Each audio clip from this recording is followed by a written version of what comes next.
100th video! Welcome to my 100th video on YouTube. Thank you for being here. Check out my fresh set.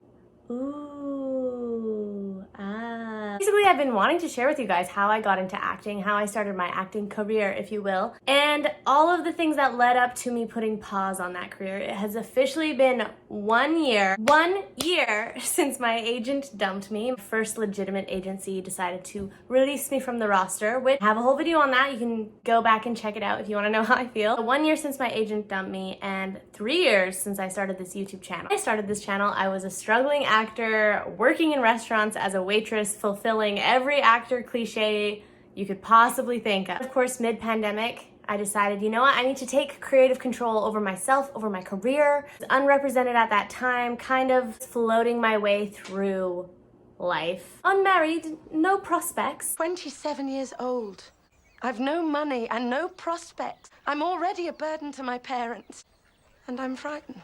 Basically, I had gone so long without feeling like I had any sort of control over my career and where I was headed. And then the pandemic happened. It was also during the pandemic I got my first agent. So I just hope that this video finds young actors like me at one point, and if you're just starting out or trying to figure out how to start acting, I hope that this video helps you. I hope that it inspires you. If you do like this video, obviously like, subscribe, it really helps me out. I'm a growing creator.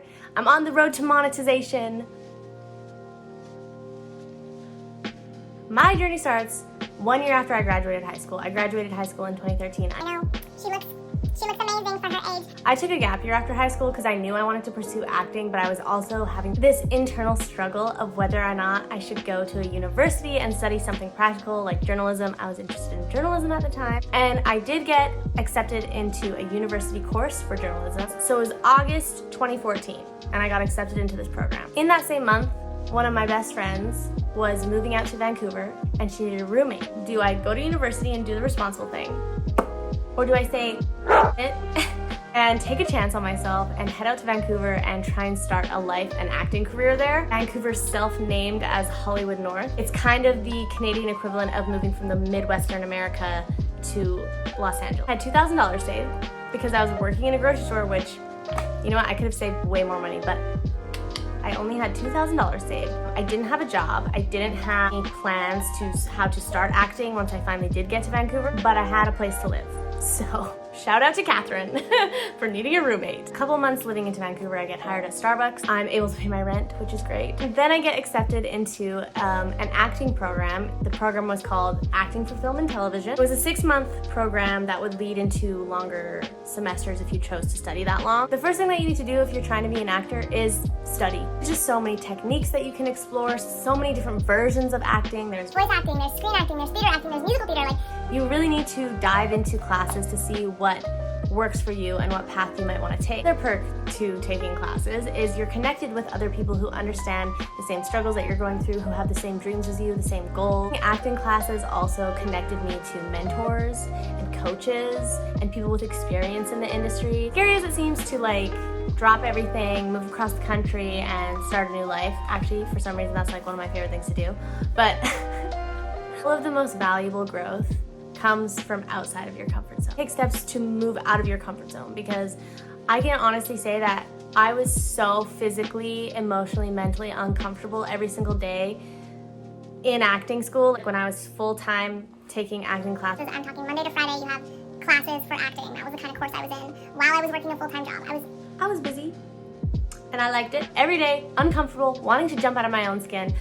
I had never really studied theater or acting. I was a dancer.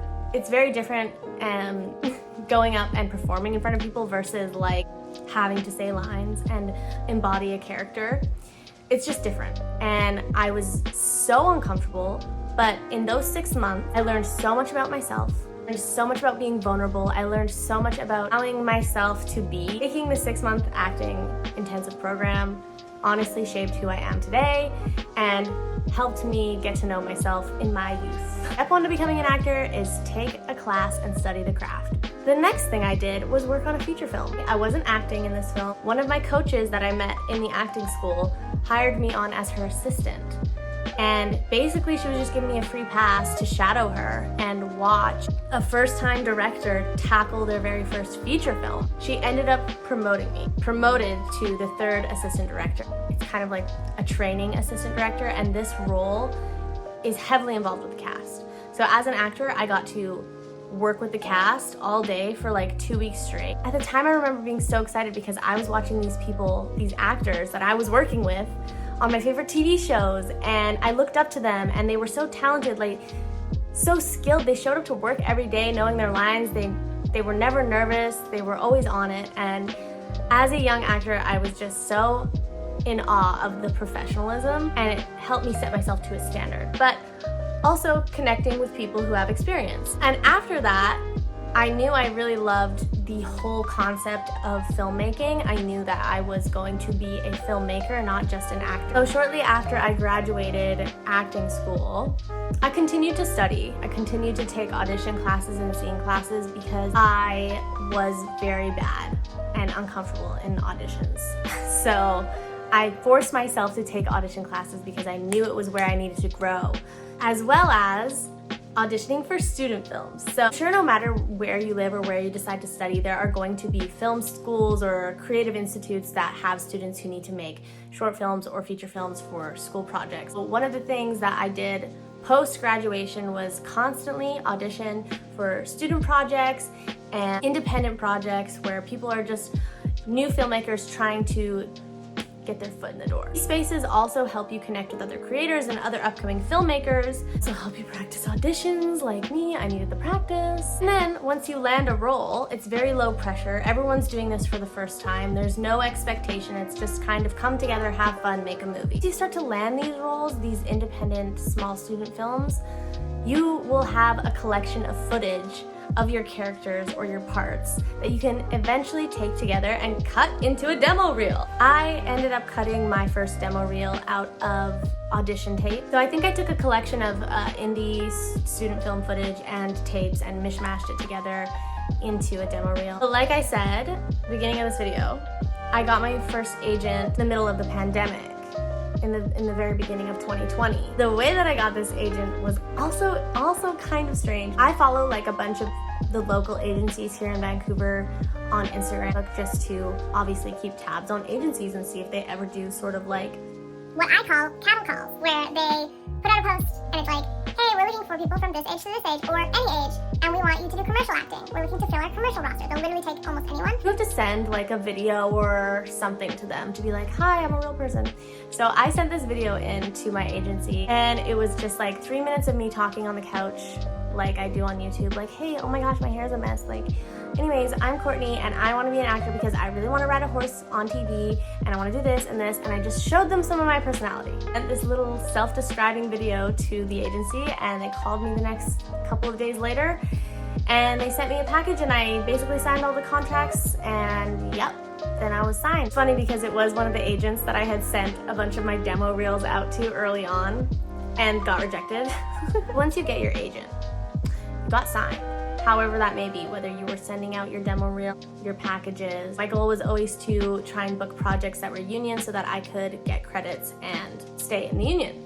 But because I was on their commercial roster, I did get mostly commercials, and I hate auditioning for commercials. I love filming them, but I hate auditioning for them. But most of the time now that we've lived through a global pandemic, everything is self-taped. So you basically get to stay in the comfort of your home with a green or blue screen behind you, and you put yourself on camera with a little ring light like me, and you say the lines, and then you book the part. So, booking your first paid role, congratulations. When I booked my first role, I was like, oh yeah, I forgot that you get paid for this, because at this point I had probably put 5 years of work into my acting career and I hadn't gotten paid yet.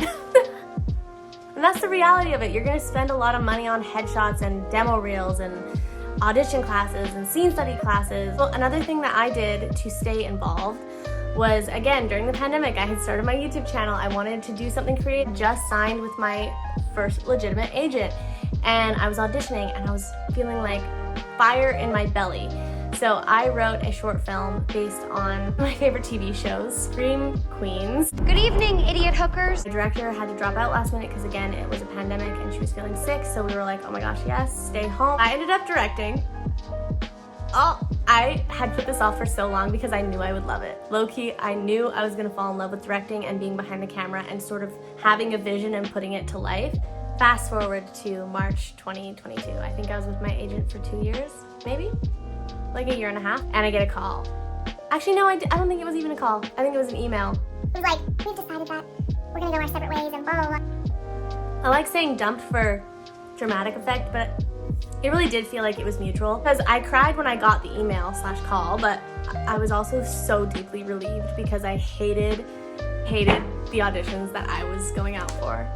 I hated the roles, I hated this box that I was being shoved into, like, oh, you're blonde and you're white. And kind of funny, you've done stand-up, so here's all these weird, funny roles for commercials that I just had no interest in. So that brings me to the pause. Losing my agent in March of 2022 and feeling relieved about it kind of told me that, you know what, it's okay right now to stop acting and put your energy towards things that are going to fulfill you. I kind of felt like I really just wanted to have control over my life and my trajectory. I didn't want to be working these jobs, either working in restaurants or picking up independent contract work just to like make ends meet, or you're stuck in some sort of corporate thing that says, yeah, we're flexible, but then you can never make it to your auditions. And I just hated that hustle. I really felt like taking my creative energy to YouTube was what I wanted. I still feel like that. I still feel like I love making content, and it was a new passion that I hadn't explored. Same with directing and writing. I also really hated actors.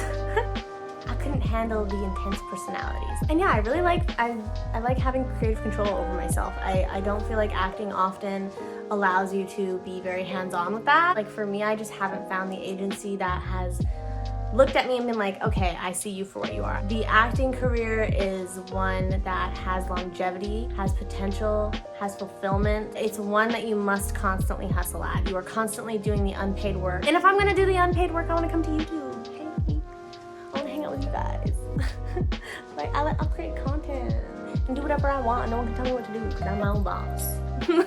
That is how my acting career has gone thus far, and those are all the reasons why I've decided to put it on pause. But my #1 goal right now is to grow this channel. So please like this video, subscribe if any of this information was helpful, if you felt like you had learned a little something about what it's like to be an actor, if you're thinking of starting a career. If you are here, if you've been here with me for the last 3 years, I just love and I appreciate you so much. And I'm so grateful for where this journey has taken me, because I grew so much as an actor when I was studying acting, and I have grown so much as a person with you guys on YouTube, and this has been a space where I've been really able to allow myself to be vulnerable and also get to know myself. So thank you for being here. Happy 100 videos! I can't wait to see you when we hit 1,000 subscribers and we have a little 1,000 subscriber party. Ooh, that'll be so fun. Thanks for watching, and I will see you guys in the next one. Bye!